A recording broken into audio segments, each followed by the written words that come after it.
Hey everyone, welcome back to the Leading Saints podcast. This is an atypical introduction as if you're watching video, you can see I'm in my office, but we are painting.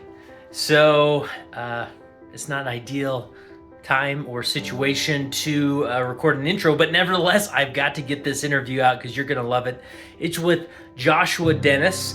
Many of you who lived in Utah in the late 80s remember the story of a young boy who was lost in an abandoned mine and the miracle of him being found. Now, that Josh Dennis was found and grew up, went on a mission, and is now serving as a stake president.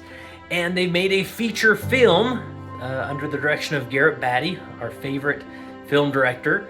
And it's coming out September 12th. And I want to make sure we interview Joshua Dennis to get some of his leadership perspective, but also make you aware of this upcoming movie that you've got to go see. So on September 12th, it comes out in a good handful of theaters all across Utah.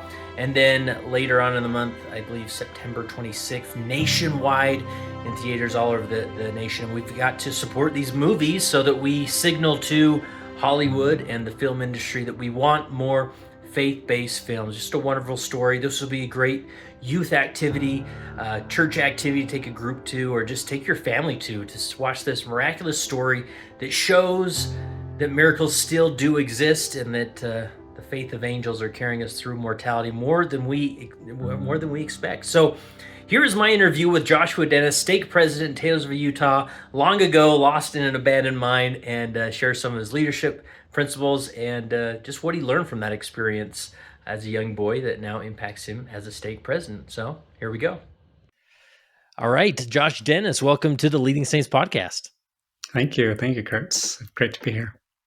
This is one of the first of many interviews that you'll probably be involved in as you promote the movie Faith of Angels, which comes out in the fall of 2024. I don't have an exact date, but because we're recording this early, but I think the second week in September is when we'll hit theaters, and it's a story about you. Is that right?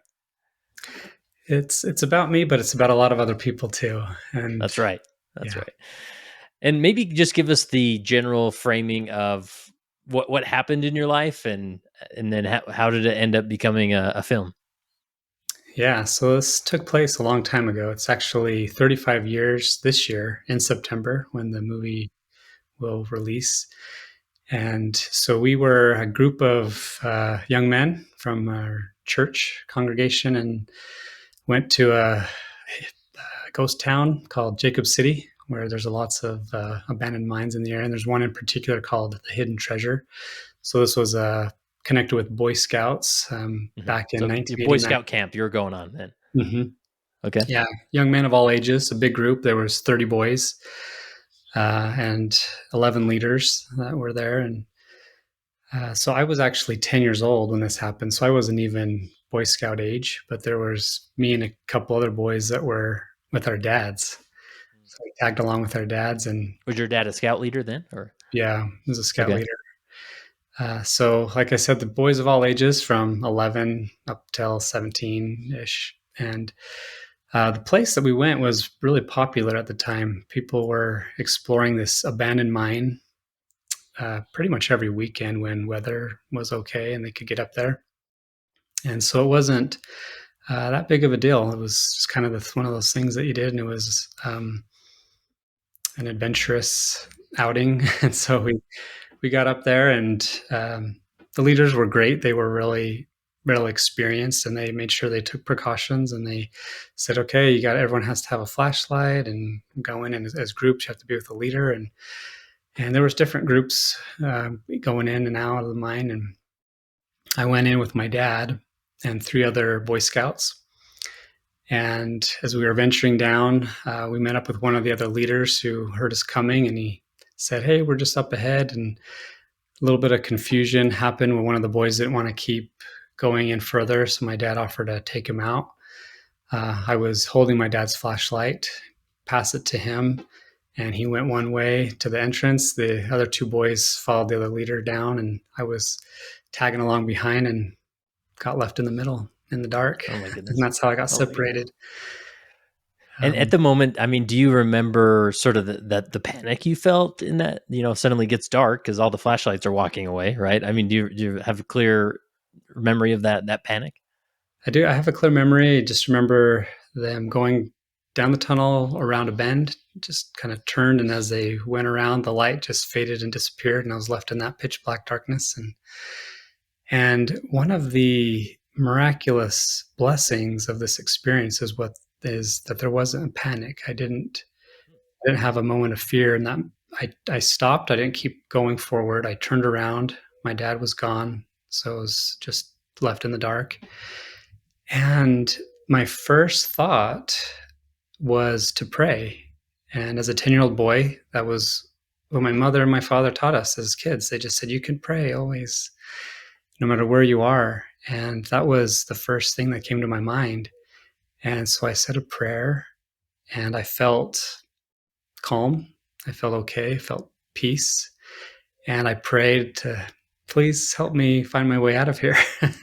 Yeah. And so I started walking towards where I thought was the entrance of the mine where we had come from. And I was following alongside the wall, feeling alongside it. And after a while of walking, I just got to a point where I realized that I didn't know where I was and I wouldn't be able to find my way out. And so I stayed in one place and waited to be rescued. Wow. And do you remember like calling out for somebody? Or I mean, I think that would be my initial thing is, I'm going to yell until they hear me. But Yeah. Yeah. It happened so fast, the separation. And I didn't even think to yell out. And um, I was a quiet boy. I was little, I already felt like a tag along. All the boys seemed so much bigger than I was. And so I didn't even think to yell. Um, but eventually, as I was waiting for someone to find me, I would hear noise in the distance, very, very faintly, and I would cry out for help. But by that point, my voice, I hardly could speak. It was starting to get dehydrated and couldn't hardly make a sound. But now, so this is was it in September then? it did, yeah, In happen in September. Okay, so it's still, warmer months per se, but then when it gets night, I mean, it's going to get cold when you're out in the wilderness. It's going to be a cold night, right? Yeah, yeah. It was actually the first day of fall. It got a little chilly in the evening, but the interesting thing about mines is they maintain a constant temperature usually. And this mine, I guess they're insulated, so they're cool. They're actually cold, and even in the summer they stay cool. So this one, what I've learned from it is that it had about a 55-degree Fahrenheit temperature almost all the time. So even in the day and Okay, at night, so it was chilly, but it wasn't freezing. interesting. But it was Yeah, just this constant cold. you Yeah, you weren't going to necessarily freeze to death. I mean, you'd be quite uncomfortable, right?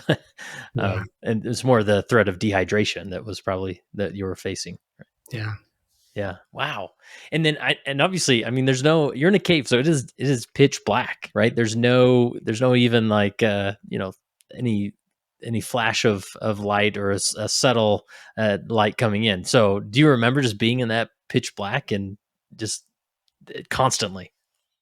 yeah, yeah. It definitely leaves an impression. It's so dark that you are waiting for your eyes to adjust, and it just doesn't happen. There's just nothing. It's that put your hand in front of your face, and you can't see it. Yeah. And old miners, they used to have a phrase. They would say that the darkness of a mine is so thick that it can put out a match. Oh So yeah. it just like would suffocate the light. It just feels so consuming. Wow. Now you're in there for several days, and obviously we want people to go see Faith of Angels to get the full story because it is so. I mean, it is a powerful, powerful story. Obviously, the spoiler is you do make it out, but people need to go check out the movie to see just the miraculous process. And obviously, it's called Faith of Angels, right? So there's some angelic encounters in this that really brought you comfort and others comfort. Anything just generally you'd say to just the miracle of it and how God showed up for you in such a tragic event. Absolutely. Yeah, in the scriptures there's a passage by Paul who talks about peace that passes understanding, where it's a peace that is doesn't make sense. It's not logical, but it's real. And that's what I experienced. You would think that that would be your worst nightmare, right? Being alone in the dark in a mine. And those mines are dangerous. There's lots of danger. Um, Lots of things that could happen. A cave in. There's old dynamite that they found in this particular mine. Just all sorts of things. You could be walking and fall down a shaft without any warning, hundreds of feet, even up to like 1,000 feet. So very dangerous and scary, but I didn't feel it. I didn't feel afraid. And usually when people ask me about this experience, they will ask, the most common question was, "Oh, weren't you scared? Weren't you terrified?" And they're expecting, of course you were. That would, that's awful. And it comes as a surprise, but I have to be honest. I will say that I didn't feel my life was in danger. I didn't feel afraid. Worried, how do I get out of here? And when are they going to find me? But I had this overwhelming optimism that I just have to wait and someone's going to come and they'll find me. Yeah. And I continue to pray, and I just feel that was for me the miraculous blessing was I didn't feel alone, I didn't feel afraid, and I just knew that they were going to find me. Yeah. Do you remember that? I remember as a young kid, people telling me if you ever get lost, stay where you are, type of thing. Did you find that the vast majority of the time you were just in one spot, sitting, waiting, or did you, wonder if they were coming that you needed to move? Absolutely, yeah. So I had the same experience growing up. That was, I think, a common thing that our parents would teach us. If you ever get lost, stay where you are. And the second thing that I remember after that I could pray, I remember what my mom used to teach us is that very thing. And so initially I tried to find my way out, feeling alongside and making my way through the darkness. But once I realized that I wouldn't be able to do it, and I didn't know where I was and where I had gone, that's was the thought, was stay where you are. And I just stayed in that same place. I didn't move after that point for the whole time. Wow. Wow. Now in the film, Kirby Hayborn plays your father. And he's been on the podcast before, just the awesome person. And he gave some of his leadership perspective.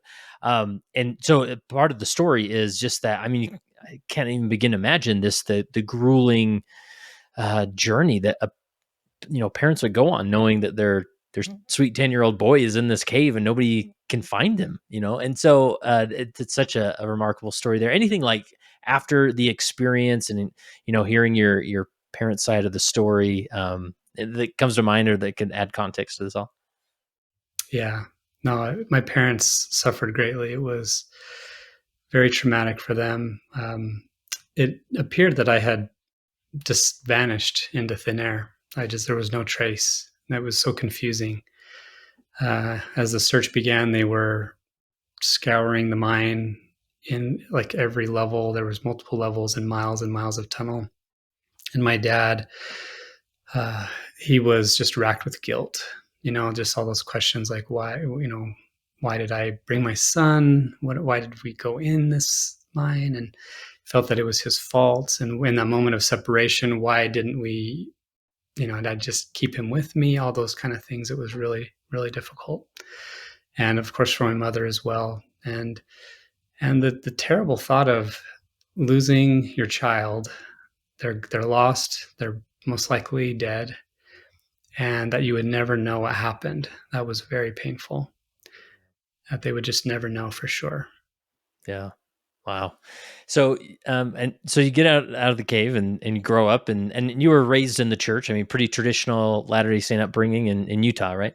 Yes, correct. And anything like then anything from just your faith development, like after that experience, was this something that after a time you kind of you remember it happened obviously, but Mhm. life goes on and you kind of fades and you're not necessarily the boy who was lost in a cave once, right?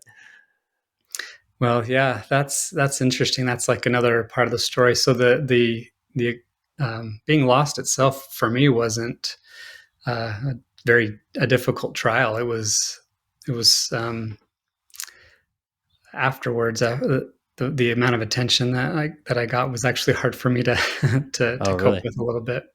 It was on the news when it happened, just the day after. Reports of a boy got This lost is in the like mud. national news, right? Yeah, so definitely in Utah, it was for the whole time. It was on the news, and it got some attention nationally, and then with the rescue, it was big news.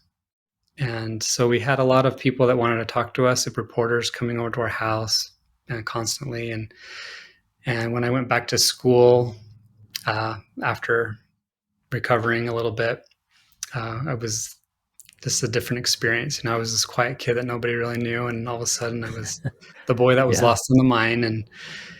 And interestingly enough, I've been really surprised. Well, when I was younger, I was surprised. As a parent now, I'm not so much, but I was surprised that people still remembered what happened, that this experience took place, even as years went on, even after a decade and 2 decades, and now over 3 decades, that people would still remember. And so even years and years later, people would say, "Oh, you were the boy that was lost in the mine." And I was like, "Yes, that's me."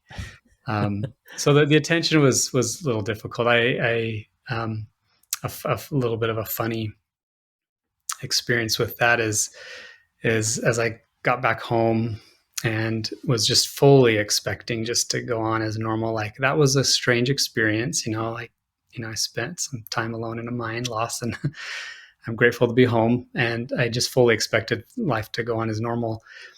But as the attention just persisted, I thought to myself, I can't wait until 10 years from now when everyone has forgotten this ever happened. And for me, 10 years as a 10-year-old, that was my whole Yeah. lifespan. So that felt Right. like, like this is an eternity away. Someday, no one's going to remember this ever happened. Mm. And so I chuckle to myself as I continue to share the story. But now as a parent, as an adult, I certainly understand, or at least I can identify somewhat with my parents, what they went through, the joy that other parents expressed for our family, that, wow, they found this boy.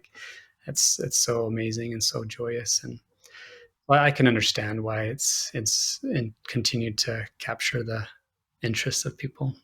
Yeah. And now, if you go back in time and tell your 10-year-old self, they're going to make a movie about you. Oh, great.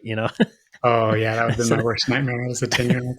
nice. I'm glad they waited a little bit before they jumped on the Yeah. screenplay here. But, and, so how did it come to be that, the movie and it's, written and directed by our mutual friend, Garrett Batty, who's a remarkable filmmaker. Many Latter-day Saints know his work as, Freetown and Seratoff Approach. So it's just a like master of storytelling and filmmaking. So how did that come to be? Absolutely. Yeah, yeah, it's actually thanks to my wonderful wife. She's amazing, and she likes to do background acting as an extra and whatever she can. And so she actually volunteered to do that for the Book of Mormon videos. And so she's been involved in that for a couple of seasons, and of course she knows about this experience. And she, with her interest in movies, she's just always thought, oh, this would be such a great movie. Someone could do something really great with this. And so she was working on the Book of Mormon video. She was asking questions to people that she was working with, and she met someone that said, there's someone a friend of mine that might be interested. I'll can give you his information. You can reach out to him. And that person ended up being Garrett. And so they got in touch, and she told him the story, and there was some couple things about it that he just connected with him. And you can imagine, as filmmakers, they get lots of Yeah. pitches to make movies. Everyone has an experience, and they're wonderful experiences and things, but they're limited in what they can do. They can't make everything. So, but there was something about this that caught his attention, so he reached out and started that process of making the movie. Nice. And now, you have a cameo in the movie. Is that right? There's a moment that you appear on screen. Tell me the story behind that.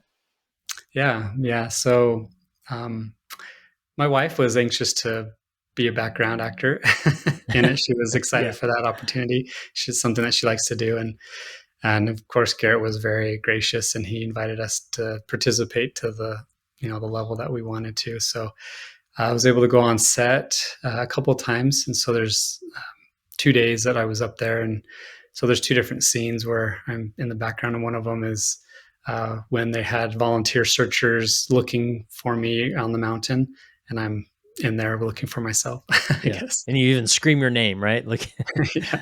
yeah, that's awesome. That's very cool. Anything else about the film, that experience, or that we maybe should insert here?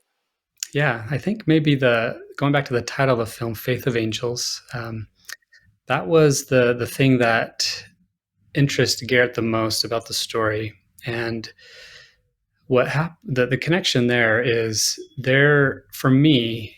I could feel that peace, that just wasn't logical, didn't make sense, but there was a peace that I wasn't alone, that I was being protected, that I was safe.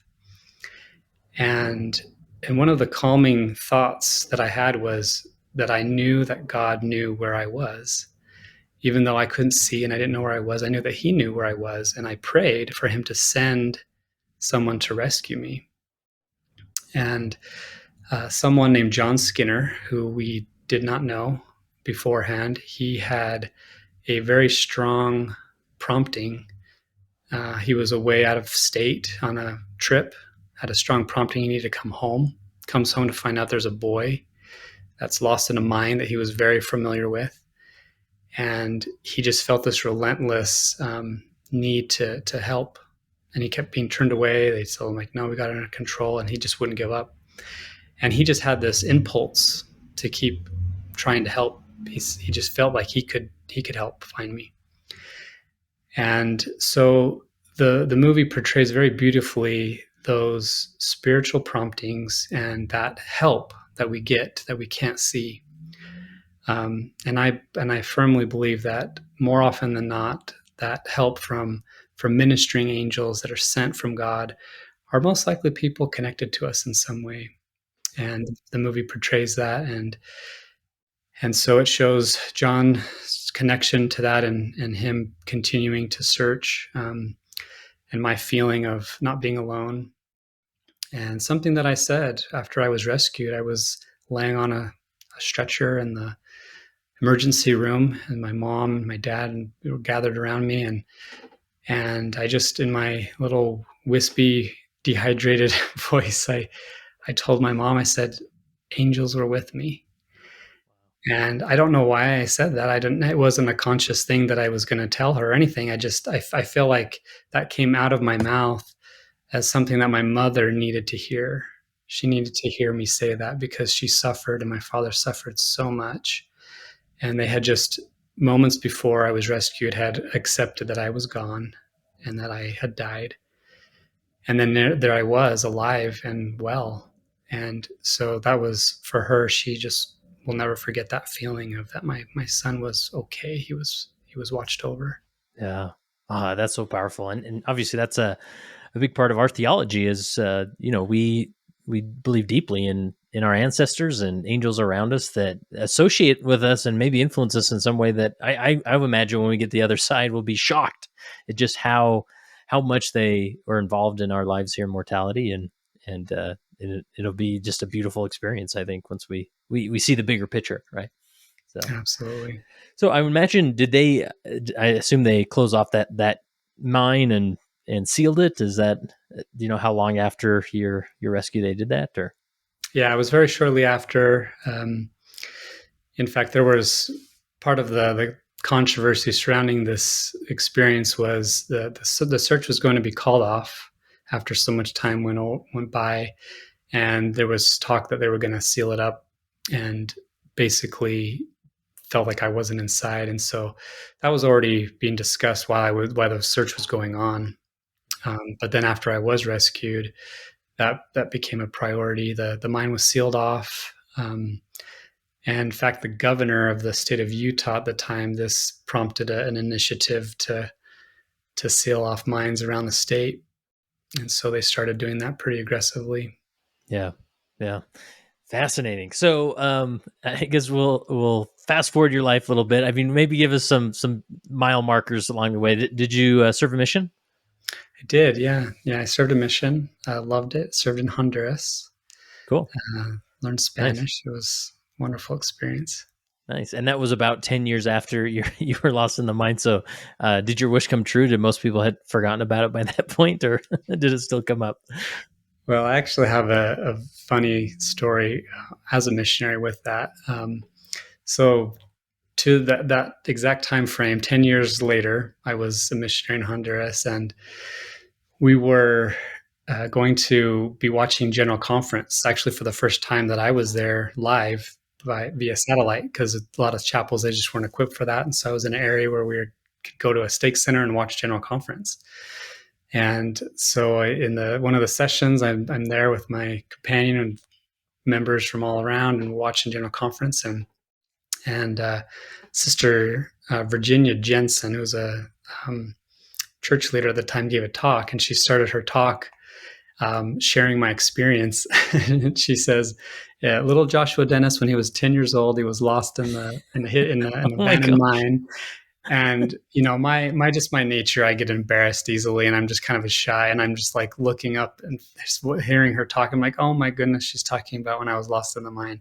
And I was like, well, it's okay, nobody knows about this, and it's fine. Uh-huh. And so I just kind of was just listening to her talk. Just nobody knew who Oh I my was. goodness. This is, So but she's talking about me. yeah, so you um, or your parents had no idea that your story was going to be referenced, or Oh, she did get, yeah, she talked to my parents, she talked to my mom, and got permission and everything. And my mom had written me a letter about it, but like the mail and stuff, it's kind of takes a while to yeah. get there. And so I wasn't expecting it in that moment. And so she continues, gives her message, beautiful message. And then towards the end, she says, and remember little Josh Dennis, he's now Elder Dennis, serving in Honduras, teaching the gospel of Jesus Christ. And there's a picture of me as a missionary, and everyone kind of Oh like god. looks around and they look at me like, is that you?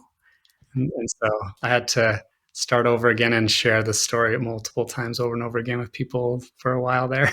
Oh my goodness. Are they after that? Are there any times in your life where the story kind of surprised you and resurfaced again, or Yeah. Once in a while, I'll get a phone call and ask to share it. And in fact, as when I came home from my mission, um, I realized the importance of sharing this experience. We have special stories in our lives, miracles, and for me, this was a miraculous event. I believe that it was a miracle from God, and so I've always accepted every opportunity to share it. Um, Even though I'm not the most talkative person, maybe, but but I feel it's a privilege to be able to share my testimony that God is there. He loves us. He listens to our prayers, and He blesses us. And this particular story happened in a very dramatic way, but we all have stories. We all have experiences, and really the most important part about this story for me is not about me, about the boy that was lost. It was about those that search. And that's one of the other beautiful things about the film that Garrett did really well. I loved his approach, is he focused on the rescuers, and that's was totally appropriate, for them to be the heroes, because that they are the heroes and they're my heroes, and their example of searching for the one that's lost. I mean, yeah, it's amazing, and that you don't give up. You just keep searching, and you keep searching, and you keep searching, and so I love that part of the story, and that's what I am most interested in sharing. yeah, for sure. And that's the thing with these stories, right? Obviously, your natural embarrassment comes to the surface. When you just in these experiences you talk about, but these are remarkable miracles, and we glorify God when we share them, because obviously God did this, right, with Yeah, the tools of individuals and people involved, but it just glorifies the miracles that God can make happen, right? absolutely. So awesome. So and then what after your mission, what did you do to establish a career? Yeah, so got married. My wife Johana, she's amazing. And on what date did the boy in the mine story come up with your wife? With my wife, oh, good question. I'd have to think about that at All some right, point. all As right. we were getting to know each other, I shared the experience Yeah, with her, just let her know I had this experience and it was meaningful for me. And yeah, um, but of course, afterwards, she learned a lot more with different publications and things that have been written about it and things. But Yeah. we have 4 kids. They're awesome. Our oldest is 17. Caleb and Zachary's 15. Luke's 13, and our daughter Megan, she's 12, and they're awesome. We love them so much. As far as career, I went to school, studied at the Salt Lake Community College and the University of Utah, studied visual art and design and painting and drawing. And um, actually just barely before my wife and I got married, I started working for the Church of Jesus Christ of Latter-day Saints, Yeah. and work as a graphic designer. Cool. And currently I do work with church magazines and for the Strength of Youth magazine and the Gospel Living app, and it's really fun. I love it. Nice. That is awesome. And so you're responsible maybe for some of those layouts, or you do like graphics or illustrations, or? Yeah, the layout and the design, and Cool. That's it's awesome. really Do you get to hide the CTR ring in the Friend magazine? oh yeah, that's a fun That's got to be a fun job. But my kids love that, obviously. job. So very cool. And now you are currently serving as a stake president. You've been in this role for just over a year. As you know, with many stake presidents, it sort of is preceded by various leadership callings. Has that been your case, or what's the story that led you to being called as a stake president? Yeah. So since my wife and I got married, we've attended a Spanish speaking ward in our stake. And so that's been about 20 years almost. Oh, wow. And so part of that time I served in the bishopric as a counselor, and then eventually as bishop of the ward. And then after that, I was called in to serve in the stake presidency as a counselor for 2 years. And then the stake president I was serving with was released, and we were released, and new stake presidency was called, and I got extended the call to serve as the new stake president. Nice. And so being bilingual and having that Spanish ward, I mean, just you're able to serve those people just the same as everybody else in the stake, right? Yeah, and I love it. That's cool. It's the best. Are your counselors, do they speak Spanish at all, or? No, both my counselors don't speak Spanish. We have 2 of our executive secretary and our clerk that speak Spanish. They're fluent. Oh, great. So. And we'll go through some principles here that you sent me as far as that have helped you in your service there. I'm intrigued by just the Spanish dynamic of your leadership experience. I serve my mission in Sacramento, Spanish speaking. So I have a special place in my heart for Spanish speaking or language wards in a, even though it may not be the primary language of the area. I think it's just such a blessing when you have a demographic of individuals who maybe speak a different language, who can gather and learn the gospel and share testimony in their native tongue. Is there anything like unique about that ward, or, I mean, how would you describe it as far as, a Spanish speaking ward in Utah? Yeah.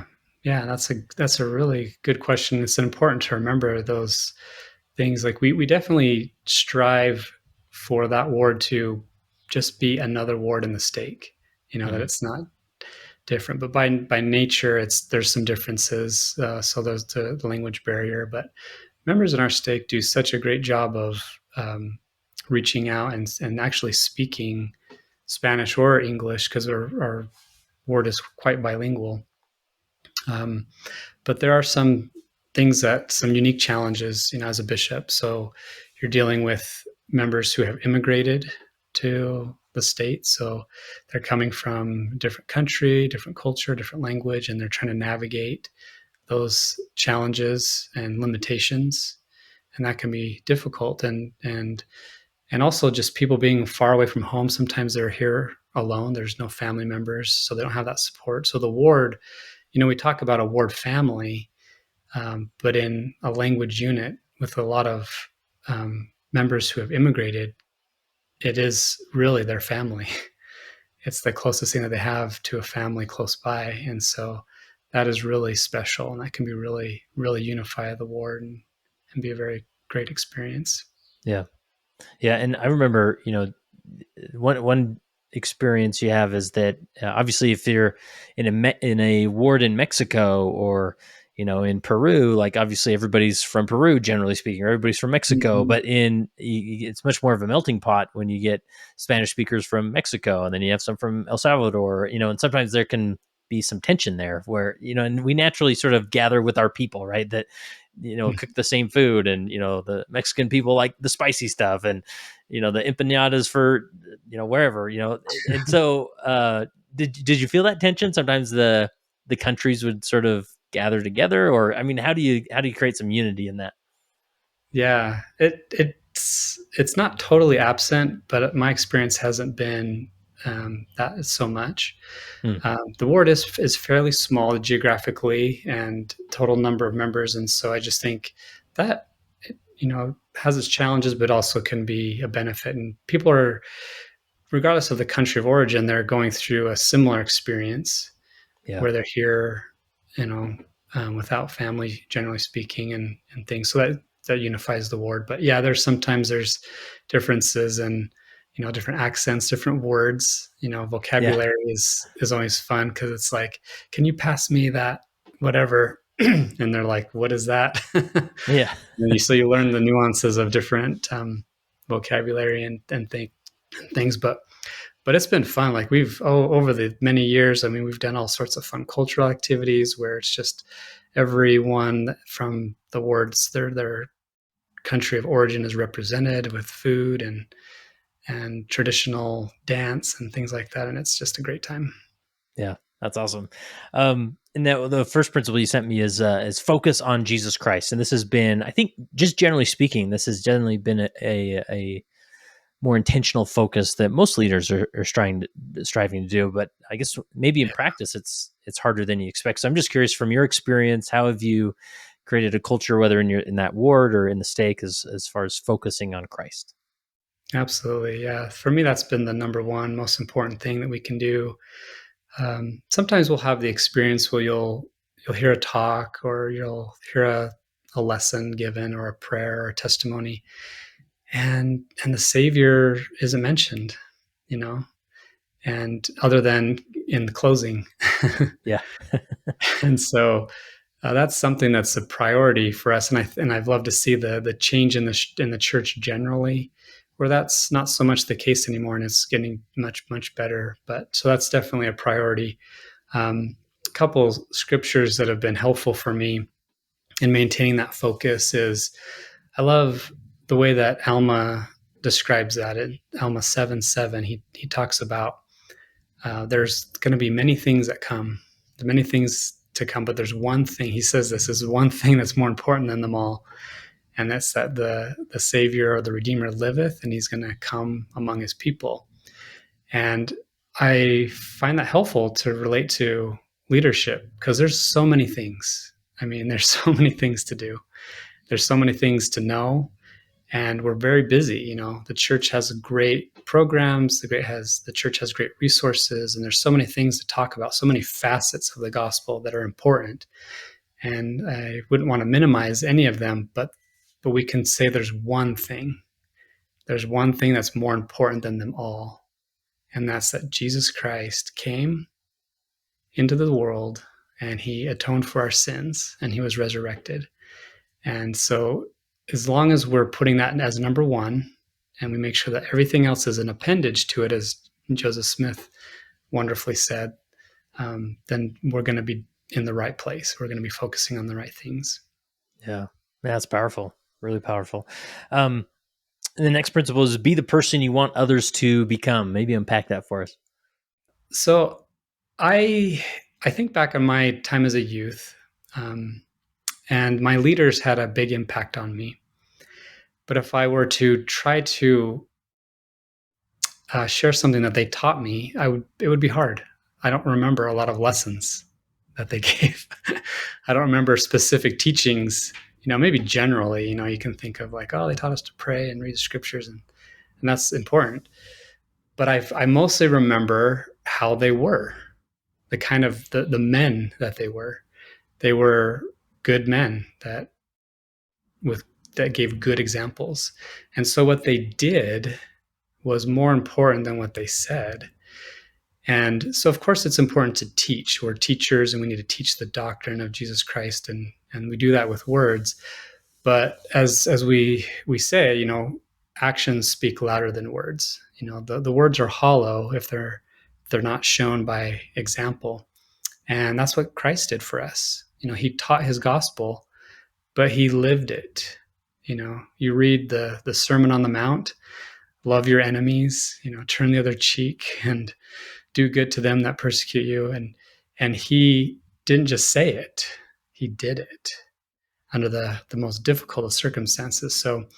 So the best way to teach, I believe, and the best way to lead is to be the person that you want other people to become. So whether it's parenting or in work or with church responsibilities, just live those principles, be that person. So if you want people to be kind and nice and calm and treat people with respect, then you be a kind, nice person that's respectful, and you just do it by modeling the behavior. Be that person, and that will actually be more powerful than telling people to do that. Yeah, which segues great into your next point. Principle is when you don't know what to do, which explains a lot of my leadership. When you don't know what to do, be loving and kind, and that's really a good sort of baseline, right, for leaders. Yeah, absolutely. There's so many times we don't know what to do. Yeah, so I true. mean, you don't know what to do. And so far in my time serving as a leader in the church, I have never felt regret for being too loving and too kind. I just haven't had that experience. I've never thought, I shouldn't have been that kind. I shouldn't have been that loving. But on the flip side, when there's been times of regret, when I think, oh, I could have handled that better. I wish I would have done this instead. It always comes down to be more loving, be more kind.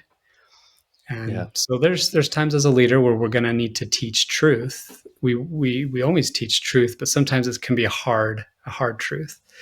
But you do that with love. You speak the truth with love.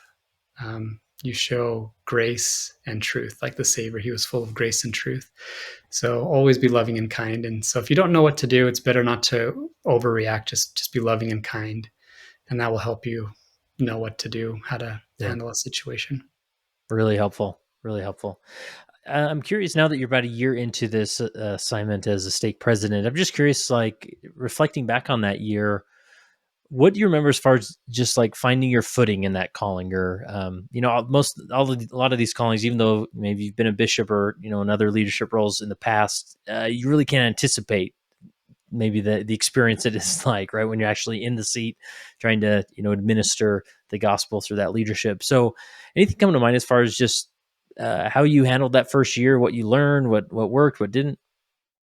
Absolutely. A tremendous blessing that I've received is to be able to serve with as a counselor to previous leaders, and to be able to see their example and understand what is it that they did and their mentorship.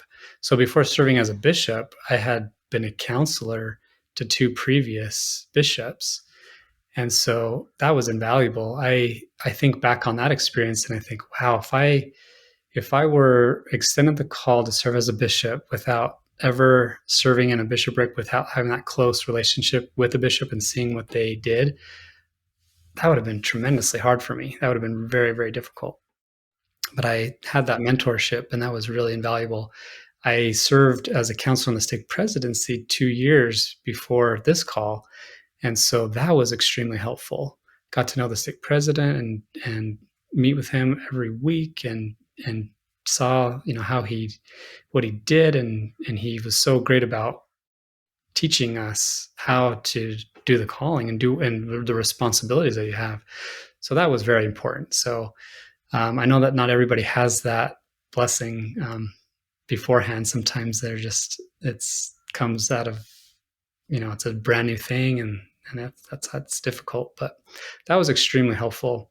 Some advice that I received as I was set apart, or extend the calling and set apart, was by President Pearson. He's the Utah area president. So he presided at our state conference when this change happened. And he shared something with me that was very helpful. He said, "This calling is not something that the Lord is doing to you. This is something that the Lord is doing for you." And that's a simple teaching. It's simple, but it totally changed my mindset, because previously I'd always thought like, I am willing to serve and sacrifice, and I'm willing to do this. It was something that was more happening to me, but I was willing to do it. I'm willing to make the sacrifice. But he made it very clear, and I could definitely feel it, and I feel it now, that this is something that the Lord is doing for you. This is a blessing. This is a gift. Your calling is a gift that is given to you. And it's a gift for your children. It's a gift for your spouse. It's a gift for your whole family. And that attitude adjustment for me has been very powerful, because it's, as I look at it with gratitude, and it's busy. There's a lot of things that we have to do. And there's things that I need to do in my calling that I wouldn't normally have to do and I wouldn't normally want to do. But it's a gift. It's a gift from God to me. And I try to, help others in what I can, but primarily it's been a gift for me. It's something He's doing for me and for my family. And a lot of times the family dynamic can be the hardest part, where you feel like taking dad away from the home and things like that. But having that change of mindset, that this is also a gift for your children, it's a gift for your spouse, to involve them in your calling to the extent possible and help them be blessed by this opportunity to serve. And so one of those ways is one of those important points for me, is be the person that you want them to become. Model being a disciple of Jesus Christ by serving faithful in the church. Model that behavior and let them see the blessings that you are receiving. Talk to them about spiritual experiences. Get them involved. When you visit someone, take one of your children, or go with your wife or your husband, whatever calling you might have. So involving the family and recognizing that this is something the Lord is doing for you. It's not something He's doing to you to torture you or to to punish you. It is a gift. It is a gift, Yeah. and it is a blessing. Yeah. And there are those weeks or weekends or months or where you kind of slip into the burden mode. Right? Like, this is such a burden. When Yeah. is this over? How many more months? How many more years? Right. And so I think that's just a really helpful framing there. So, um, I'm curious to know, like, just sort of pivoting back to your story as a boy being lost in the mine. Um, Obviously, it was a miraculous rescue. Um, and not everybody gets that rescue, right? And of course we know that there's purpose in all things, and someday hopefully we'll understand the tragedy that happens to some people, or those that they don't get the rescue party, they get to go to a funeral. Is that do you have maybe a perspective on that? Or, I mean, as you, especially as a leader, as you see so many experience tragedy that seems to not have that miracle, what perspective could you share there? Oh, that is so hard. That's something that I've been very mindful of, because not every story has a happy ending, and our family was blessed with that happy ending, but that doesn't always happen. And if I could mention maybe a connection there, thought that I've had. Before we started recording, we mentioned a mutual acquaintance. Yeah, the So when I Andersons, was we'll give them a shout out. So Yeah, yeah, and I don't want to share anything too personal yeah. about their family, but so when I was 10, when this happened, I had a friend that was their son named Brody, and he actually died just 2 months before I was lost. Wow. So same age, 10 years old, 10-year-old boys. Um, he was sick. He was had an illness as a child, and it affected him his whole short life, and his parents had prayed and prayed and prayed and prayed for him to have healing, to be well, to live. And he died. And as a 10-year-old, that was my first experience of knowing someone personally Yeah. and being my age and dying. And I was at his, remember that, his funeral and everything. And that was Um, Yeah, I was there too. I remember seeing his little body in the casket in a baseball uniform, if I remember right. I mean, just so innocent, just heartbreaking. yeah. And so for Brody's mom, she could identify with my mother and what she was going through. Like, her son probably is died and will never be found. But then when I was found, miraculously, those questions surface of, why did Josh, 10-year-old Josh, get to live and 10-year-old Brody not? And I don't have an answer. I don't know. Yeah.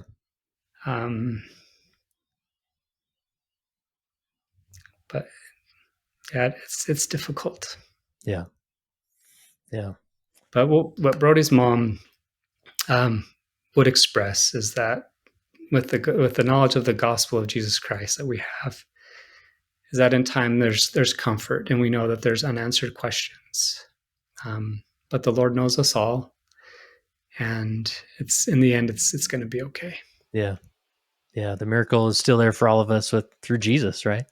And what he did for us, and how he made things eternal, even relationships. It's awesome. It's awesome.